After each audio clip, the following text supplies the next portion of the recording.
Hallelujah. तुम्ही कसे आहात? मला यांच्या पर्यंत का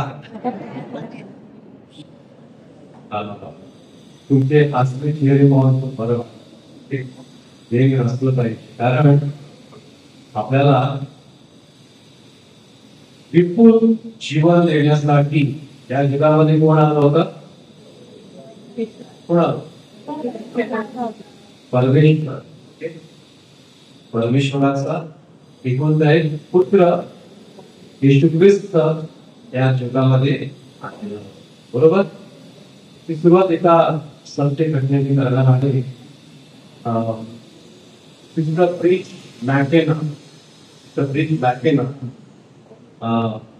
या जेव्हा कॅरिस्मॅटिक मध्ये आलेल्या होत्या तेव्हा अमेरिका आणि मेक्सिको त्यांच्या बॉर्डरवरती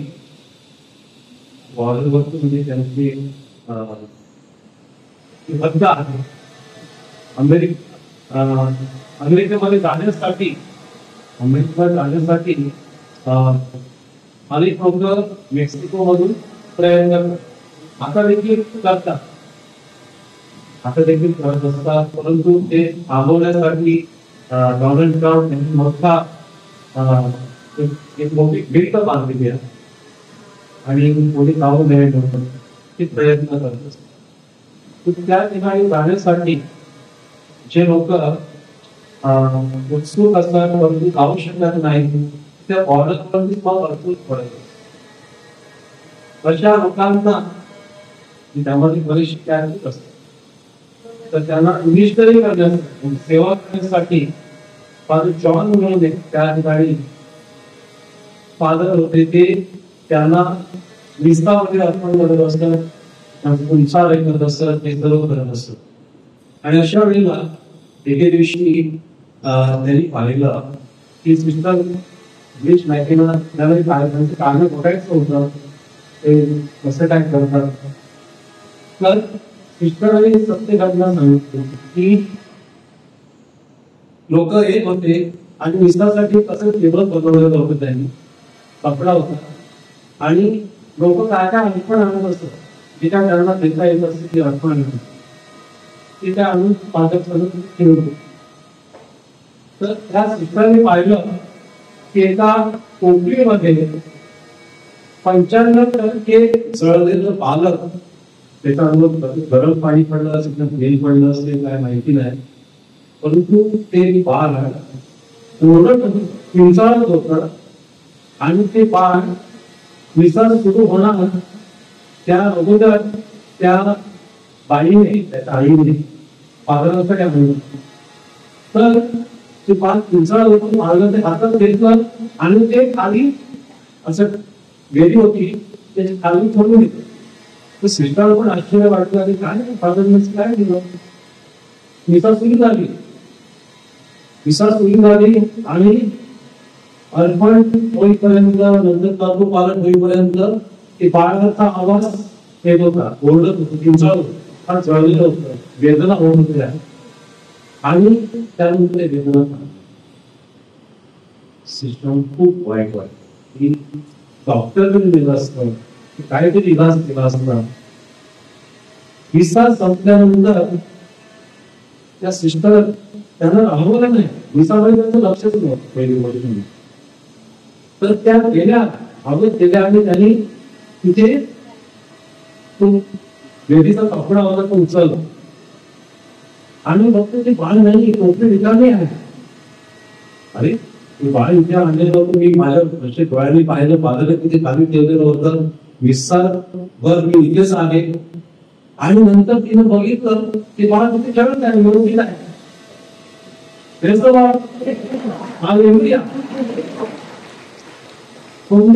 विचारलं कसं काय झालं, तर त्यांनी सांगितलं मी विस्तारच्या वेळेला त्या बाळाला देवाला अर्पण केलं होतं, अर्पणामध्ये. आणि मग तो पालकाच्या वेळेला जेव्हा पवित्र आत्मा त्या भाकर आणि द्राक्षरसावरती आला, त्यावेळेला ते बाळ सुद्धा Praise the Lord.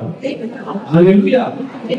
म्हणजे पवित्र आत्मा त्यावर आल्यानंतर काय झालं, त्या भाकरीचं रूपांतर येशूच्या शरीरामध्ये झालं आणि द्राक्षरसाचं रूपांतर येशूच्या रक्तामध्ये. ते प्रभू येशू तसं होतं.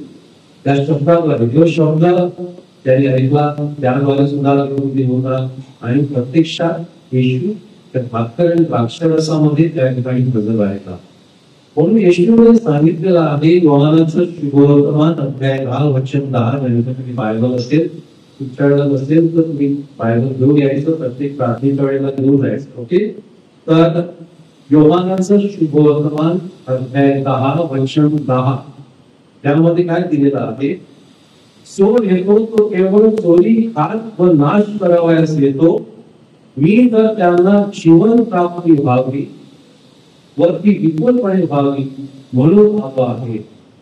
ओके, पुन्हा एकदा, चोर येतो तो केवळ चोरी, हात व नाश करावयास येतो, मी तर त्यांना जीवन प्राप्ती व्हावी व ती विपुलपणे व्हावी म्हणून आलो आहे. Praise the Lord. तर चोर कोण? इथे येशू चोराचा उल्लेख करत आहे, तो चोर होणार तो येतो केवळ चोरी, हात व नाश करावयास येतो, मी तर त्यांना जीवन प्राप्ती व्हावी व ती विपुलपणे व्हावी म्हणून आलेलो आहे. Praise the Lord. Praise the Lord. तर ह्यामध्ये आपल्याला ठाऊक आहे की आपण प्रत्येक जण देवाच्या प्रतिरूपाचे बनलेलो आहोत. ओके ना, तुम्ही आणि मी देवाच्या प्रतिरूपाचे बनलेलो आहोत. तर आजच्या भाषेत म्हणायचं झालं तर आपण देवाची झेरॉक्स कॉपी नाही, फोटो कॉपी बोलायला पाहिजे. जसा देव आहे त्याची कॉपी आपण.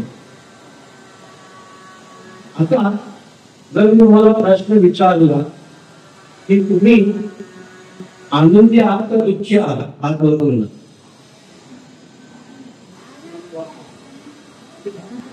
तुम्ही आनंदी आहात का दुःखी आहात? आनंदी आहात म्हणजे पूर्ण आनंदी आहात. आता थोडं एक कमी झालं. पूर्ण आनंदी आहात म्हणजे आम्हीच नसले.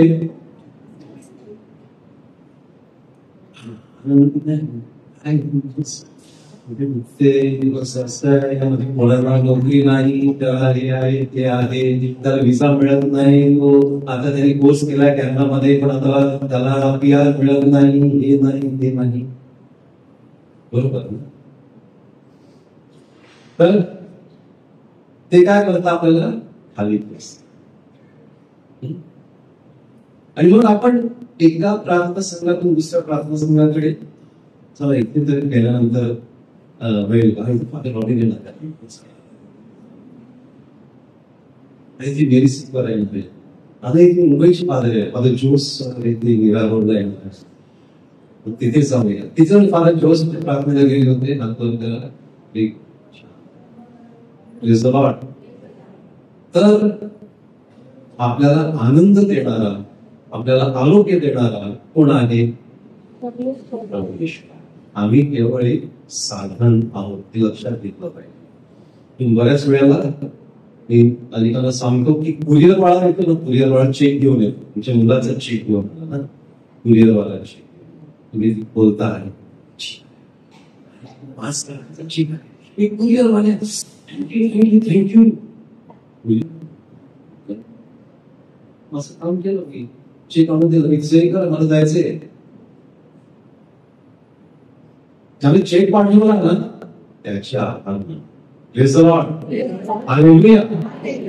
तर आपल्याला आरोग्यदान देणारा क्रेडिट तुम्ही घेऊन जातात. काही ब्रदर आहेत ना, सांगतात की आम्ही तुम्हाला मुलाबाळाची देणगी वेचून काही वर्षापूर्वी एकाला जोडकाला सांगू ना, मुलबाळ नव्हतं, एक 25,000 द्या तुम्हाला बाळ मिळेल. बँकेमध्ये ठेवलेलं आहे बाळ, चला एक 20,000चं एक 25,000चं तर आपल्याला आनंद देणारा, आपल्या गरजा भागवणारा हा परमेश्वर आहे आणि त्याचाच गौरव, त्याची स्तुती, त्याला धन्यवाद आपण सतत केले पाहिजे. ते बरोबर देवाच्या आपल्यासाठी सुंदर योजना आहे. त्याने आपल्याला त्याच्या प्रतिरूपाचं बनवलेलं आहे. बाप्तिस्म्याद्वारे तो स्वतः आपल्यामध्ये वस्तीला आलेला आहे. माहिती की जण माहिती की पवित्र आत्मा आपल्यामध्ये वस्ती करण्यासाठी आलेला आहे. Very good. इतके हात काहींचे हात खाली आहेत कारण माहितीच नाही. पवित्र आत्मा आपल्यामध्ये वस्ती करतो.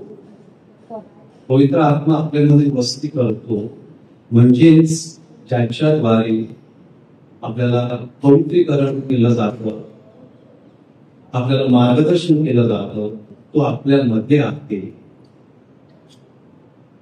आपण घाबरायला पाहिजे का? येशू म्हणाला, मी तुम्हाला एकाकी सोडणार नाही, तुम्हाला दुसरा कैवारी पवित्र आत्मा पाठवेल. म्हणजे पहिला कैवारी कोण होता? येशू. तो पण आहे. दुसरा कैवारी पवित्र आत्मा आपल्यामध्ये पेंटिकॉस्टच्या वेळेला आलेला आहे, बाप्तिस्माच्या वेळेला तो आपल्याला आलेला आहे.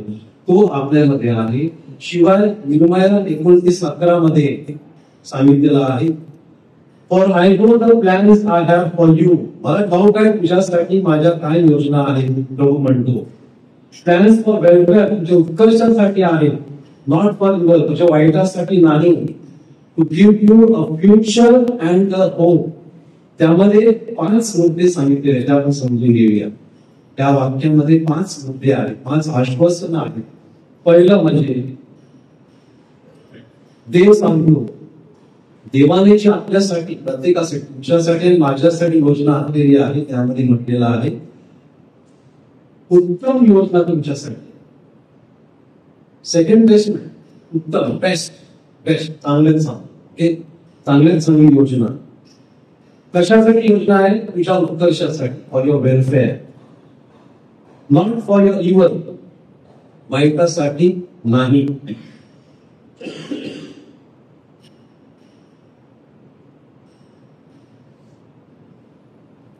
To give you a future, तुला भवितव्य देण्यासाठी. बरेचसे युवक आपलं भवितव्य उज्ज्वल होण्यासाठी अमेरिकेला, कॅनडा, आयर्लंड, न्यूझीलंड, पण त्यांना वाटतं की आपल्या भारतामध्ये आता त्यांना आयुष्य भवितव्य काय राहिलं नाही आणि परिस्थिती कशी दिसत आहे, त्यांना दोष देऊन पण चालणार नाही. अँड होप, मग आशा देण्यासाठी. आशा, जेव्हा आशा संपते ना, माणसं आत्महत्या. कोण आत्महत्या करतं? ज्यांना वाटतं की आता काहीच राहिलं नाही, संपलं, त्या आत्महत्या करतात. दुर्दैव आहे, कोणी आत्महत्या करू नये. ओके, आपल्यापैकी किंवा आपल्या कुटुंबापैकी, आपल्या समाजात कोणीही आत्महत्या करू नये. प्रभू आपल्या, मला काही वर्षापूर्वी घटना आठवते. मी दुपारी 2:20 वाजता झोपायला घेऊन झोपलेलो होतो आणि बरोबर 2:45 वाजता माझा मोबाईल वाजत होता.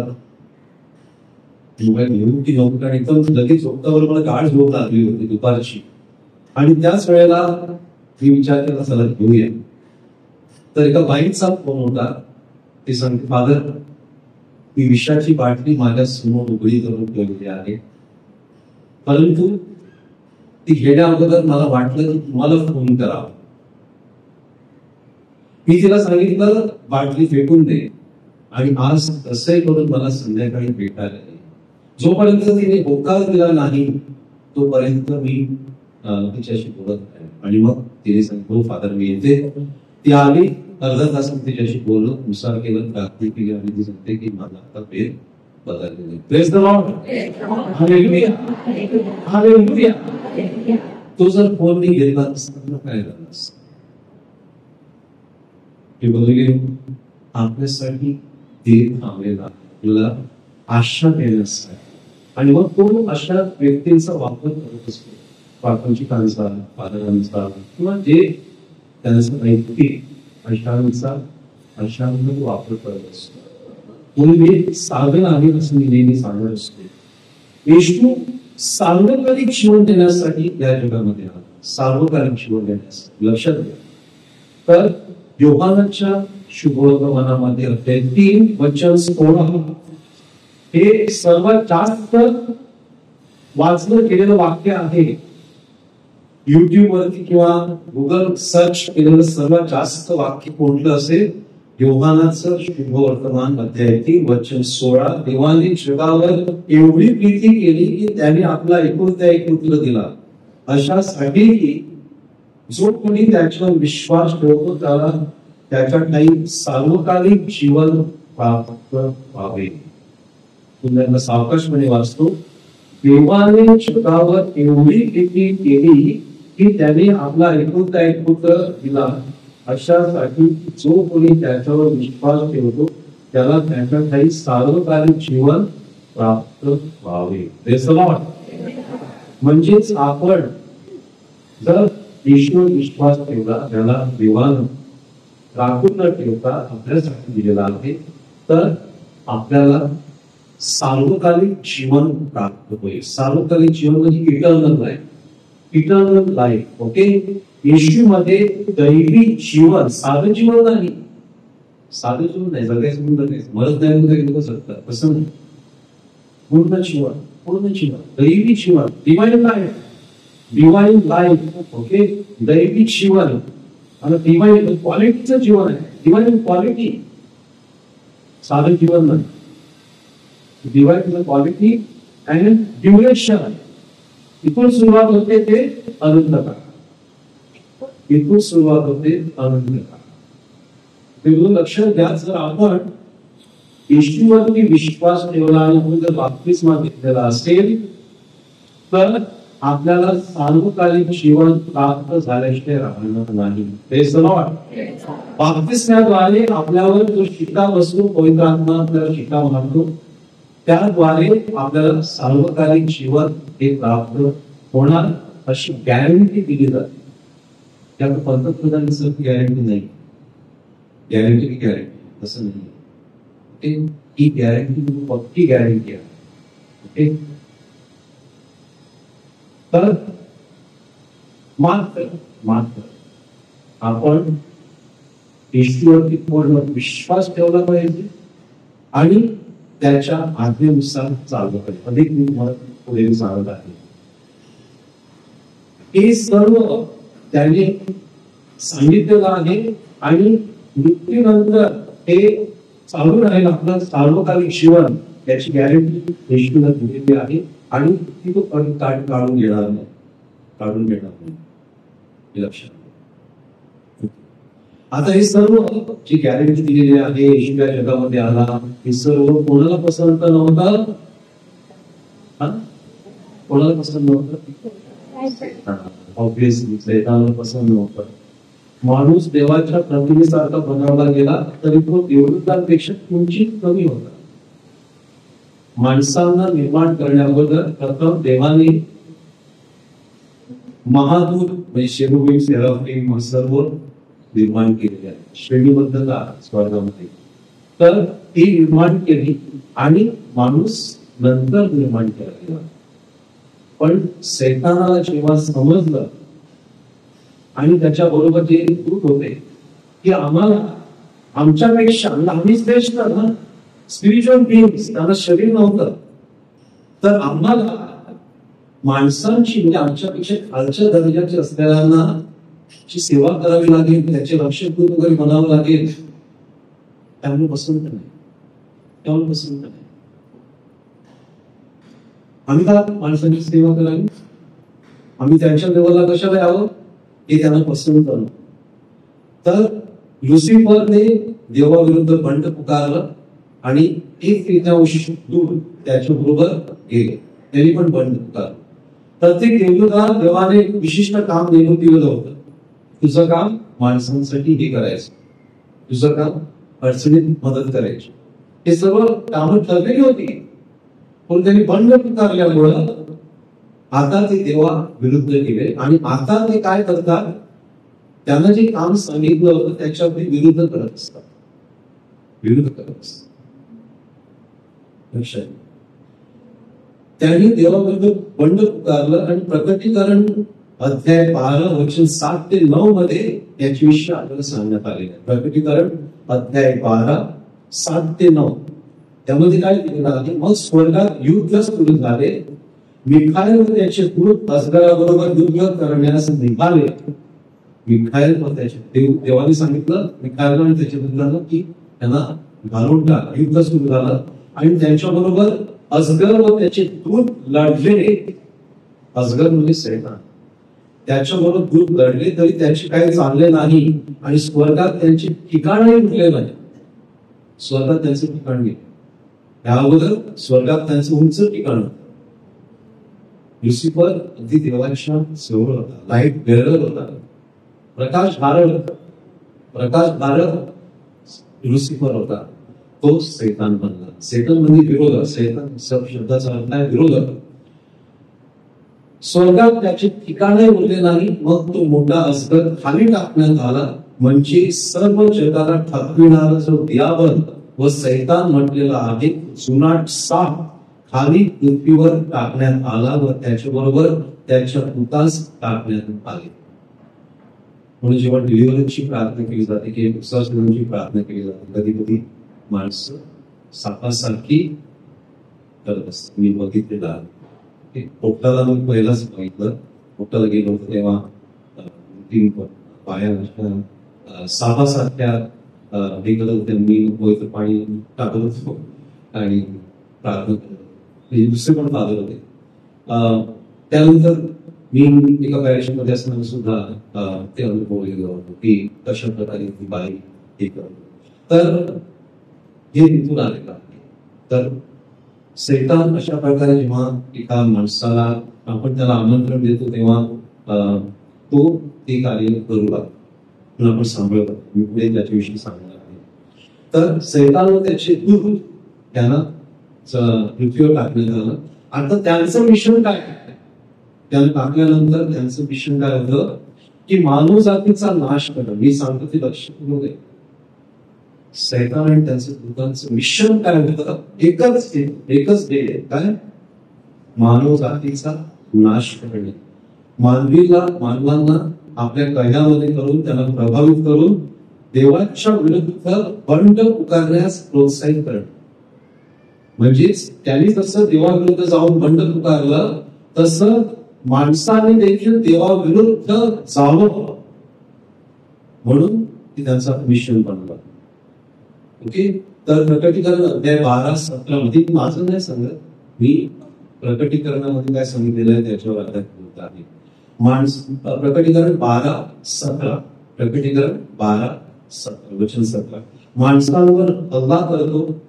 प्रकटीकरण तेव्हा अजगर स्त्रीवर रागावला आणि देवाच्या आज्ञा पाळणारी त्यामध्ये मरिया, ती स्त्री म्हणजे मरिया व आज्ञा पाळणारी म्हणजे ख्रिस्ती लोक व येशूशी साक्ष देणारे तिच्या संतानापैकी बाकीचे हे लोक होते. त्यांच्याबरोबर लढाई करण्यास तो निघून गेला. Praise the Lord.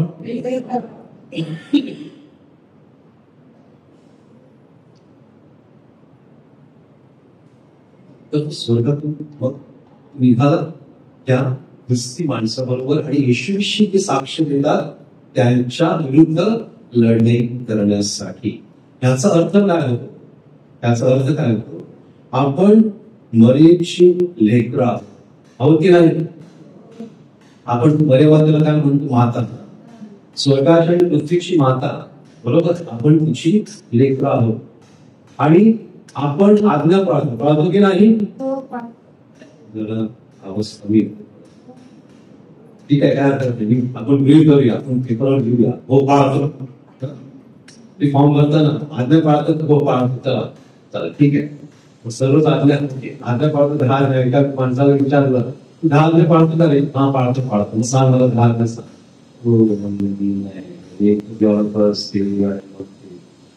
सांगतो सर्व आज्ञा पाळतो, पण तुला आज्ञा कशा येत नाही? तू जर आज्ञा पाळत असेल तर आज्ञा आल्या पाहिजे तुला ते पाळण्या वगैरे. तर असू पण आपण प्रयत्न प्रयत्न करतो. ओके, आपण देवाची मातीची लेकरं आहोत. आपण त्याच्या आज्ञा पाळण्याचा प्रयत्न करतो, एवढं सांगते. प्रयत्न करतो. येशूविषयी साक्ष देणारे आपण देतो ना, आता साक्ष झाले आपण असं म्हणतो. ओके, तर साक्ष देतो येशू नाही केला, येशू नाही केला तर सैतान आपल्याला हल्ला करतो.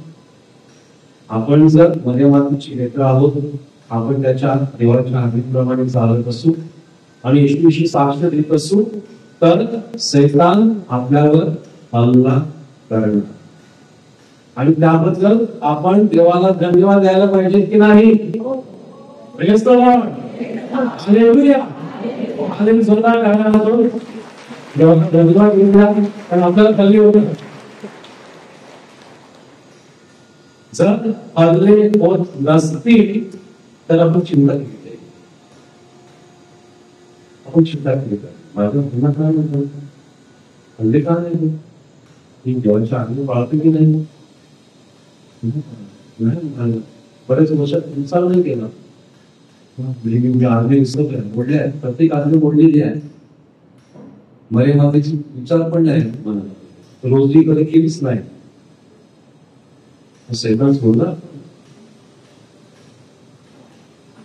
जर आपल्यावर हल्ला होत नसेल, हे बोलले गेलो, आपल्यावर हल्ला होत नसेल तर कुठेतरी आपण चिंतन करायचं. आजच्या विपर्क सध्याच्या घडीला अमेरिकेतील एक सुप्रसिद्ध असे एक्झॉर्सिस्ट आहे, बंधन मोचक, म्हणजे सैतानापासून मुक्ती देणारे अशी भाग आहे, त्यांना एक्झॉर्सिस्ट म्हणून नेमलेला आहे. सैतान आपल्यावर हल्ला करतो तेव्हा आपल्याला पावित्र्यात वाढण्यास अनायासे मदत करीत असतो. लक्षात घ्या, सैतान आपल्याला जेव्हा हल्ला करतो किंवा हल्ले करतो तेव्हा आपल्याला पावित्र्यात वाढण्यास मदत होत असते, अनायासे आपल्याला मदत करत असतो. कारण आपला कमकुवतपणा कुठे आहे त्याला माहिती आहे. आपला कमकुवतपणा कुठे आहे आणि बरोबर निशुल्क हल्ला करतो. तर युद्धामध्ये एखादा योद्धा असतो, आता पूर्वीच्या काळात प्रमाण बघितलं असते, जिलेटो, चिमखार, भाल हे सर्व घालून जेव्हा लढाईला योद्धा निघतो तेव्हा त्याच्यावर बाण मारला तरी पण तो लागत नाही, कारण ते चिंतत असत. पण समजा इथे चिंतत फाटलेला असेल तर तो बाण सरळ त्या छातीमध्ये जाऊन माणूस तो योद्धा म्हणू शकतो. बरोबर. तर आपल्यावर चिंतत नसेल तर संत पौल आपल्याला सांगत आहे की आपलं युद्ध या काळा पावसाच्या माणसाबरोबर नाही, आकाशातील बळे आणि शक्ती यांच्या बरोबर आहे. म्हणून शिल्ड ऑफ फेथ, विश्वासाची तार हातात घ्या, देवाच्या शब्दाची तलवार हातात घ्या, हे सर्व त्यांनी केला. ओके, तर आपण पूर्ण तयारीनिशी या जगामध्ये वावरलं पाहिजे, कारण सैतान कधी हल्ला करील ते आपल्याला सांगता येत नाही. पण ते एखादा भाग कुठेतरी हे असतो. समजा एखाद्याने योद्ध्याने सर्व काही घातलेलं असेल, पण कधी कधी त्याच्या पायाचा खालचा भाग असतो तो उघडा असतो, कारण त्याला चालायचं नसतं. पण कधी कधी तलवारीने तितके भाग केला जागच्या जागी लवणी वरून पडू शकतो. तर सैतान आपला कमकुवतपणा कुठे आहे तर त्याला माहिती असतं, म्हणून तिथून बरोबर हल्ले करत असतो. म्हणून आपल्याला वाटतं की अरे मी खूप प्रयत्न करतो, परंतु ह्या मास्टरबेशनच्या पापावरती मला मात करता येत नाही, मला दारूचं व्यसन सोडता येत नाही. सकाळी उठलं की मला पहिलं दारू आठवते किंवा गावावर नियंत्रण नाही. तर आपला कमकुवतपणा काय आहे हे सैतानाला माहित असतं. पुढे काय करायचं, त्यावर मात कशी करायची मी प्रत्येक नंतर सांगणार आहे. ओके, तर आपण त्या मोहांना प्रतिकार केला तर आपण आध्यात्मिकरित्या मजबूत बनू शकतो. जसा एखादा वजन उचलणारा वेट लिफ्टर काय करतो, त्याला कोच काय सांगतो की एकदम 50 किलो उचलायला जाऊ नको, सुरुवातीला 2 किलो 8 दिवस 2 किलोचं उचल आणि प्रॅक्टिस कर. तुला मांसपेशी ते मस्त तुला मजबूत करायचे आहेत तर पहिले 2 किलो 8 दिवसांनी, मग 10 किलोचं असं वाढवत वाढत मग 50 किलो इकडे वजन उचलू शकतो.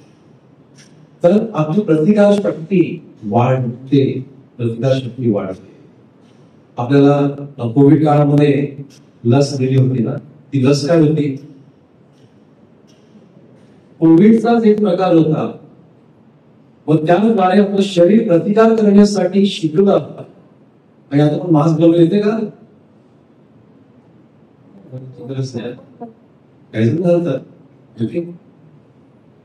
काही तरुण तरुणी मोटरसायकलवर जाताना मास्क घालतात, आवश्यक नसतात. ओके, कशासाठी घालतात? कोविडसाठी नाही, दुसरे कारण नसतात त्याला. ओके, तर आपली प्रतिकारशक्ती वाढते जेव्हा ती लस दिली जाते. तसंच आपण सैतानाच्या मोहानं प्रतिकार करतो तेव्हा आपली प्रतिकारशक्ती वाढत जाते आणि आपण आध्यात्मिकरित्या वाढत जातो. We grow in our spirituality. Praise the Lord. Hallelujah. अशा प्रकारे आपण कमकुवतपणा शोधण्याचा प्रयत्न करतो आणि जेव्हा आपण प्रतिकार करत जातो ते भाग आपण बंद करत जातो तेव्हा त्याला काही सापडत नाही. तेव्हा मग ज्या प्रकारे संत पाद्री पियो आणि संत जॉन मारी वियानी यांच्यावर तो मग शारीरिक हल्ला करतो, त्याच्यावर शारीरिक हल्ले केली. रात्रीच्या वेळेला संत जॉन मारी वियानी तो बेड घालवायचा, कधी कधी अचानक त्याची बेडला आग लागायची. संत पाद्री पियोला मारहाण केली जायची आणि त्यांचा चेहरा काळा निळा पडलेला असायचा. त्यांच्या प्रेयर्सना जे पालक असतात त्यांना ते दिसत असे आणि आवाज येत असे. तर जेव्हा सर्व प्रकारच्या मोहात घालून सुद्धा एखादा माणूस त्याला बळी पडत नाही, की जेव्हा सैतानाला दिसतं तेव्हा मग तो शारीरिक हल्ला करत असतो. लक्षात. तर सैतान कुठल्या मार्गाने आपल्यावर हल्ला करतो, कुठल्या मार्गाने हे समजून घेऊया. पहिला सर्वसाधारण मार्ग आणि दुसरा आहे असाधारण मार्ग. ऑर्डिनरी वे आणि एक्स्ट्रा ऑर्डिनरी वे. ऑर्डिनरी वे काय आहे? ऑर्डिनरी वे काय आहे की मोह 3 सोर्सेस मधून 3 भागातून आपल्याला मोह पाठवत असतो. जग जे आहे, वर्ल्ड, जागतिक मूल्य, सांस्कृतिक प्रभाव, प्रसार माध्यम, समाज माध्यम, सोशल मीडिया, चित्रपट, internet, Instagram, Facebook reels, stories काही प्रकारात तयार करतात जी पोर्नोग्राफिक असतात, म्हणजे लैंगिकतेकडे ओढून नेणारी असतात. पैशाचा मोह हा एक स्रोत झाला, एक मार्ग आहे. दुसरा फ्लेश देव, इंग्लिश मध्ये त्याला कॉन्क्युपिशन म्हणतात, की पाप प्रवृत्ती. एखादा पाप करण्यासाठी आपल्याला ओढलं जातं. हे आदामाने केलेले पहिलं पाप केलं, त्याला मूळ पाप म्हणतात. तिथून तो आलेला आहे आणि बाप्तिस्मानंतर सुद्धा आपल्यामध्ये ती पाप प्रवृत्ती असते, म्हणून आपण सातत्याने पापाकडे ओढले जातो, पापाकडे ओढले जातो. हे लक्षात घ्या. तर आदामाने पैकी कुणाला गुरळलं? सैतानाने एवेला गुरळलं. तेव्हा सैतान आदाम किती बाजूला होता, त्याने थांबवायला पाहिजे होतं, पण खूप चुकला, कमी पडला. आणि मग देवाने त्याला सांगितलं, तेव्हा त्याने काय सांगितलं? तू फळ खाल्लंच काय? लग्न आहे म्हणून पिऊन लग्न म्हणून ते त्यांनी जेव्हा परमेश्वराला सांगितलं तेव्हा त्या झाडाचं फळ तू खाऊ नये सांगितलं होतं, ते खाल्लंच काय? तर त्याने दोष कोणाला दिला? दिलं. कधी दिली का? की माझ्या खाण्यामध्ये काय आणि तुला माझी प्रिया, मला खूप थँक्यू परमेश्वरा, किती चांगली बायको दिली. आणि पाप झालं आणि तुझा दोष आहे, कशाला दिली? जर त्याने देवाला सांगितलं असतं की चुकलो, तुम्हाला नाही वाटत की देवाने त्याला क्षमा दिली असती? नक्कीच केली असते, नक्कीच केली असते. पण तिला विचारलं तू फळ खाल्लंस काय, तर सैतानाने मला बोलवलं. तिने पण ऍक्सेप्ट केली. तिने सांगितलं असं होईल, माझं चुकलं, मी खाल्लं आणि मग माझ्या पतीला सुद्धा दिलं, तेव्हा दोघांना क्षमा केली असते. आणि मग सैतानाला मान्यच करणं भाग होतं. तुम्हाला वाटत की देवाला काही माहिती नव्हतं हे सर्व घडत असताना? देवाला सर्व माहिती. मग सैतानाला देवाने शाप दिला आणि जे काय होणार आहे ते आपल्या उत्पत्तीच्या पुस्तकामध्ये वाचायला मिळतं. तर पहिलाच कोर्स आहे जग, दुसरा आहे देह आणि तिसरा खुद्द सैतान हा देवाविरुद्ध पाप करण्यासाठी आपल्याला प्रवृत्त करत असतो आणि आपल्याला त्याचा गुलाम बनवतो. तो कशा प्रकारे बनवतो ते आपण आता पाहणार आहोत थोडक्यामध्ये. पण हा सर्व साधारण मार्ग, सर्वसाधारण प्रकार ज्याद्वारे आपण पापामध्ये पडतो. आणि असाधारण मार्ग, एक्स्ट्रा ऑर्डिनरी वे किंवा सैतान एखाद्या माणसाला पछाडतो, त्याला ऑब्सेशन म्हणतात. दुसरं इन्फेस्टेशन, म्हणजे त्याच्यामध्ये माणसामध्ये किंवा एखाद्या घरामध्ये किंवा एखाद्या जागेवरती तेव्हा तो वस्ती करू लागतो. आणि तिसरं आहे की सैतान पूर्णपणे एखाद्या माणसाचा ताबा घेतो, अशी पूर्णपणे कधीच घेऊ शकत नाही. कारण किती पापी माणूस असला तरी त्याला स्वतःची इच्छाशक्ती असते, ती देव कधीच काढून घेऊ शकत नाही. तर त्याला त्याने तो तेव्हा ठरवेल तेव्हा तो त्याच्यातून मुक्त होऊ शकतो, पण त्याला खूप कठीण जातं. त्याला मदतीची गरज असते. म्हणून एक्झॉर्सिस्ट फादर्स असतात किंवा विश्वपानक अधिकार येशूकडून आलेला आहे, येशूकडून वारसाकाली तो त्यांच्यापर्यंत पोहोचलेला आहे. मग बिशप एखाद्याला एक्झॉर्सिस्ट म्हणून नेमतात, एखाद्या फादरांना, आणि मग ते बिशपांच्या वतीनं ते कार्य करू शकतात. तर त्या 3 प्रकारे सैतान एक्स्ट्रा ऑर्डिनरी रित्या, असाधारणरित्या आपल्यावरती ताबा मिळवण्याचा प्रयत्न करतो. ओके, तर पछाडीचा माणसाच्या मनावर सातत्याने हल्ला करणं, एकाच गोष्टीवर लक्ष केंद्रित करणं, एखाद्या गोष्टीचा ताबा सुटणं, वाईट विचाराने प्रभावित होणं, ओके, कम्युनिटीचा अवमान करण्याचा विचार मनात सातत्याने येणं, ओके, दुसऱ्यांना इजा पोहोचवण्याचा विचार, सैतानाशी करार करण्याचा विचार, आणि ते करतात काही जण. ओके, प्रसिद्धी मिळवण्यासाठी काही गायक गायिका आहेत, संगीतकार आहेत, ते सैतानाची पूजा करत असतात. ओके, लक्षात. भयंकर लैंगिक विचार, ते आपल्या जवळच्या माणसाबरोबर सेफ घेण्याचा विचार करत असतात. ओके, तर रात्री भयंकर अशी स्वप्न पडणं, ते सुद्धा होत असतं. दुसरं घर करणे, ज्याला म्हणतात इन्फेस्टेशन.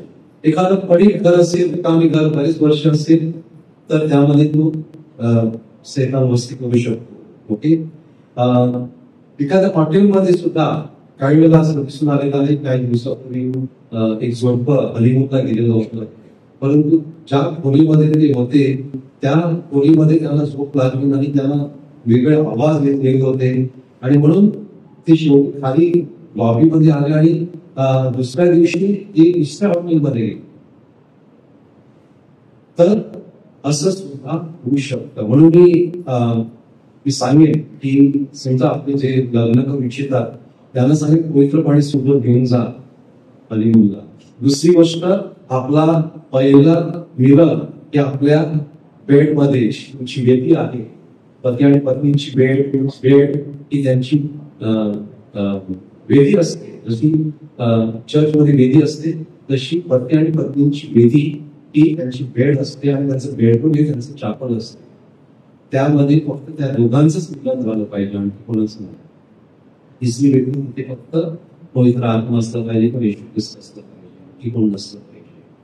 पहिलं विधान लग्नानंतर वधूवरांचं त्यांच्या बेडमध्ये झालं पाहिजे, आणि मग तुम्ही हनीमूनला पुढे जायचं. आणि जाताना पवित्र पाणी घ्या, आतमध्ये शिंपडाबरोबर पहिलं प्रार्थना करा, सांगतो ऐकायची प्रार्थना करा आणि पवित्र पाणी शिंपडा, आणि मग त्या ठिकाणी तुम्हाला किती दिवस राहायचं ते राहा. तर एखाद्या बिल्डिंग मध्ये अशा प्रकारे दुष्टात्मे राहू शकतात, एखादं घर आशीर्वादित केलेलं नसतं, त्या ठिकाणी येऊन राहिलं. काही धार्मिक वस्तू आपण आशीर्वादित न करता केवळ ते मरीचं चित्र आहे, येशूचं चित्र आहे, मग ते आपण लावू शकतो नाही. आशीर्वादित केल्याशिवाय पादरांकडून काही दिवसांनी आम्ही पैदल पाणी लावलं त्याला आणि किंवा वेळेकडे गेलं त्याच्या त्या खांबाला लावलं, त्याच्या स्टॅच्यूला लावलं आणि आणलं नाही. तसं नाही. फादरांकडून योग्य रीतीने ते आशीर्वादित करून घेणं आवश्यक आहे. ओके. काही जमिनीवरती सुद्धा त्याचा ताबा असू शकतो दुष्टात्म्याचा. म्हणजे त्या ठिकाणी काय करायला घेतो, अनेक प्रॉब्लेम निर्माण होतात, आगी लागतात, काय काय होत असते. ओके. तर तिसरं आहे, सैतान जेव्हा एखाद्या व्यक्तीचा ताबा घेतो त्याला डिमोनायझेशन ऑफ पर्सन. माणसाने कधी कधी त्यांना आमंत्रित केलेलं असतं, मांत्रिक तांत्रिक भक्ताकडे गेलेले असतात आणि तिथून सैतान त्यांच्यामध्ये प्रवेश करता झालेला असतो. आई वडिलांनी आपल्या मुलांना अन्य देवांच्या मंदिरात नेऊन त्यांना अर्पण केलेलं असतं, तिथून सैतान त्यांच्यामध्ये प्रवेश करत असतो. महापाप केली असते. आपण जेव्हा महापाप करतो तेव्हा सैतानासाठी दारं खुली होत असतात. फक्त देवाच्या कृपेमुळे आपण सुरक्षित राहतो, हे लक्षात ठेवा. ओके. आता मी तुम्हाला सांगणार आहे की 8 प्रकार आहेत ज्यामुळे सैतान आपल्या जीवनामध्ये आपण त्याला प्रवेश देत असतो. ते कुठले आहेत ते आपण बघूया. वेळ कमी आहे. किती वेळ संपत आले? 5 मिनिटं. ओके. 8 प्रकार. पहिलं म्हणजे ऑकल्ट, म्हणजे आपण मानसिक तांत्रिक भक्ताकडे जातो, भविष्य समजून घेण्याचा प्रयत्न करत असतो. हा दाखवतो. परदेशात आणि भारतात सुद्धा बीची बोर्ड म्हणून आहे, रेकी आहे, योगाचे काही प्रकार आहेत, क्रिस्टल असतात, काचेचा गोळा असतो, जादूचे प्रकार, हातच्या लकी नाही, ते जादूचे काही प्रकार असतात, ते सैतानाच्या शक्तीने प्रेरित झालेले असतात. मानसिक तांत्रिकाकडे जाऊन आपलं भविष्य पाहणं हे पहिल्या आज्ञेविरुद्ध पाप आहे. तर त्या पहिला प्रकार आहे जिथे आपण सैतानाला आपल्या जीवनामध्ये प्रवेश देत असतो. अनुवादाच्या पुस्तकात आपण वाचतो 18:10-13, आपण कधीच काळ्या जादू मध्ये अडकू नये. आपले अनेक लोक काळ्या जादूमध्ये अडकलेले आहेत आणि तुमच्या माहितीतलं कोण असलं तर कृपया मला सांगा. निराश व्हायचं काही कारण नाही. प्रभू येशूनं सैतानावर मात केलेली आहे. तर तुम्ही असं समजू नका की आम्ही आता याच्यातून बाहेर कधीच पडू शकणार नाही. तर अनेक मार्ग आहेत. ओके. तर येशू आपल्याला त्याच्यातून बाहेर काढू शकतो. तुमच्या प्रार्थना लिहिताना सांगा किंवा माझ्याकडे या. देवाच्या सामर्थ्याने आपण मुक्त होऊ शकतो. लक्षात घ्या.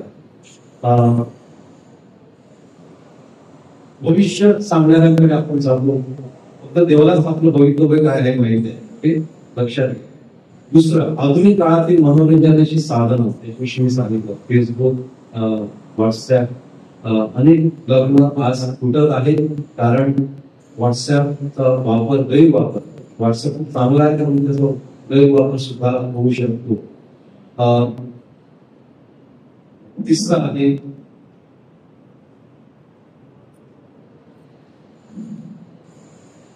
शाप देणं. एखाद्याला शाप देतो आपण, आपल्या मुलाला कधी शाप देतो, मुलाला तर बरं असतं आणि त्याचा ऍक्सिडेंट होऊन झालेला आहे. तर कोणाला शाप देता कामाने. जेव्हा शाप देतो तेव्हा हवेमध्ये दुष्टात्मे मोकळे करत असतो. तर नरकामध्ये एकमेकांना शिव्या शाप दिल्या जातात.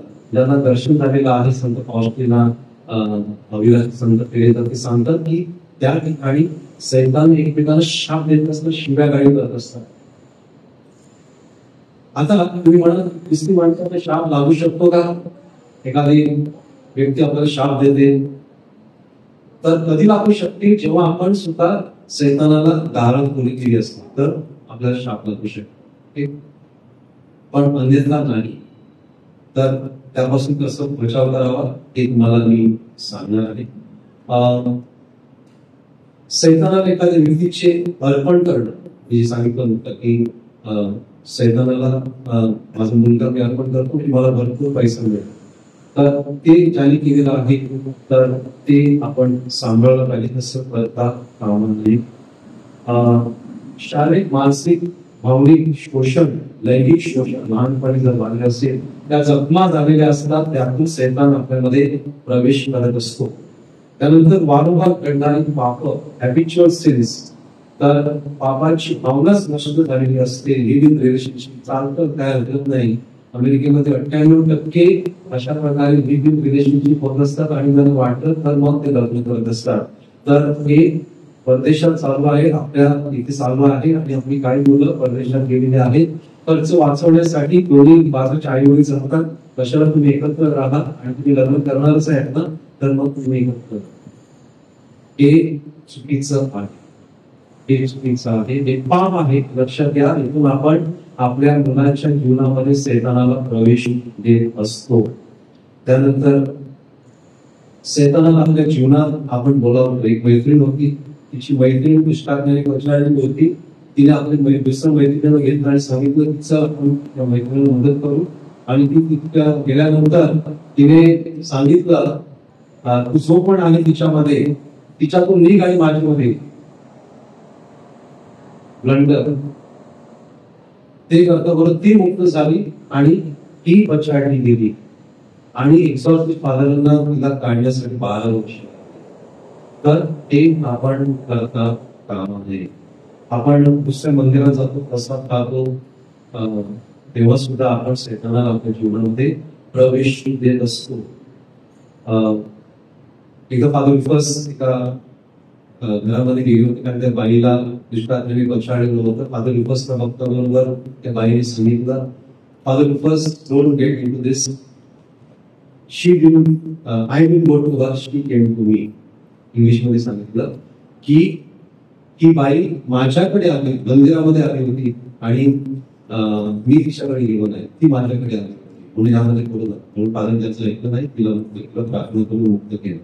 फक्त फादरांनी ही घटना मला सांगितली होती, शिबिर झालेलं होतं. त्यानंतर तुटलेले नातेसंबंध याद्वारे सुद्धा सैतान आपल्यामध्ये प्रवेश करत असतो. म्हणून आपल्यामध्ये, आपल्या कुटुंबामध्ये आपण कुणाविषयी राग ठेवतात, जर राग असेल तर एकमेकांना क्षमा करून समेट करणं अतिशय महत्वाचं आहे.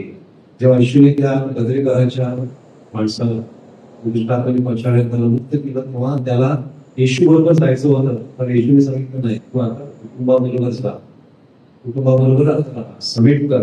ओके, तर ते बरोबर हे आपण जर टाळलं तर आपल्याला भीती बाळगण्याची काहीच गरज नाही. विपुलपणे जीवन जगण्यासाठी काय केलं पाहिजे हे मी 3-4 मुद्दे सांगतो की माझा टॉक सांगतो. पहिली गोष्ट, सैतानाला त्याच्या मोहभाषांचा पूर्ण धिक्कार करणं, दररोज त्याच्या मोहभाषांचा धिक्कार करणं पहिला.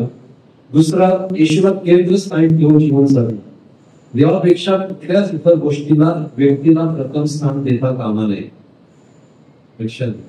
आपण सकाळी उठल्यानंतर पहिली गोष्ट आपलं पूर्ण समर्पण प्रभूला करायला हवं. प्रभू, माझी इच्छा आणि तुझी इच्छा एक होऊ दे. तू माझं सर्वस्व आहेस, तुझ्या इच्छेनुसारच मी जीवन जगणार, म्हणून मला कृपा दे. तर देवाला समर्पण करा, रोजरीची प्रार्थना करा, एक वेळ ठेवा प्रार्थनेसाठी, रोजरीसाठी एक वेळ ठेवा. जेव्हा आपण हे करतो तेव्हा सैतान काहीच करू शकत नाही. उशिरा झोपायला गेले तरी सुद्धा एक वेळ ठेवा.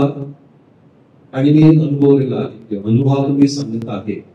तर आपण प्रार्थनेची एक वेळ ठेवायची आणि सुरुवात रोजलेली करायची आणि मग 15-20 मिनिटं देवाशी बोलायचं आणि विचारायचं की आज मी काय करू, काय करू नये. आणि जर सांगतात आम्ही प्रार्थनेमध्ये आहे, मी काय करतो, रोजची प्रार्थना करतो, हे करतो, ते करतो, हे करा, कोणी मागवलं नाही.